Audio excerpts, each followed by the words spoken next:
ববির ঘরে বসে তখন আমি যে এরকম মহুয়া মৈত্র বলে দিয়েছে প্রেসিডেন্ট, আইপ্যাককে বলে দিয়েছে কল্যাণ ব্যানার্জির এখানে ঢোকা চলবে না। ঠিক আছে, উনিও বাইরে ফরেন কান্ট্রিতে বসে বসে সব কন্ট্রোল করছে।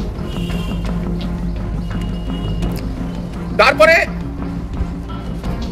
আইপ্যাক বলেছে কল্যাণ ব্যানার্জিকে আনা যাবে না, যেহেতু আমি দিদিকে যে জিজ্ঞেস করলাম আপনি কি বারণ করেছেন, ওরা বলছে যে আপনি বারণ করেছেন। তখন দিদি প্রতীকজনকে ফোন করে, প্রতীকজন বলছে যে মহুয়া মৈত্র বিং প্রেসিডেন্ট উনি বাধা দিচ্ছেন যে কল্যাণ ব্যানার্জি যাতে না যায়, এবং আমাদের ধারণা যে উনি কল্যাণ ব্যানার্জি যদি ওখানে যায় উনি স্যাবোটেজ করবেন। এই হচ্ছে মহুয়া মৈত্র। জয়প্রকাশ মজুমদার গেছে বক্তৃতা দিতে, জয়প্রকাশ মজুমদারকে অপমান করে ছাড়িয়ে দিয়েছে ওর নিজের লোকেদের দিয়ে। ববি হাকিম গেছে, কিভাবে তাদের লোকেদের দিয়ে তাদের সঙ্গে দুর্ব্যবহার করা হয়েছে সবাই জানে। এসব 2011-র পর এসছে, 2016-তে এমএলএ হয়েছে, তৃণমূল কংগ্রেসের ভালো সময় এমএলএ হয়েছে, এবং তারপর এমপি হয়েছে, এবং এমপিশিপটাকে পুরো ভেঙে খাচ্ছে।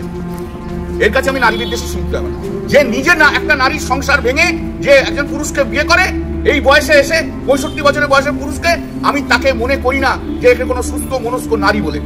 এই আসল নারী বিদ্বেষী। এই নারী বিদ্বেষী কথা বলে নিজের ফায়দা লুটতে চায়।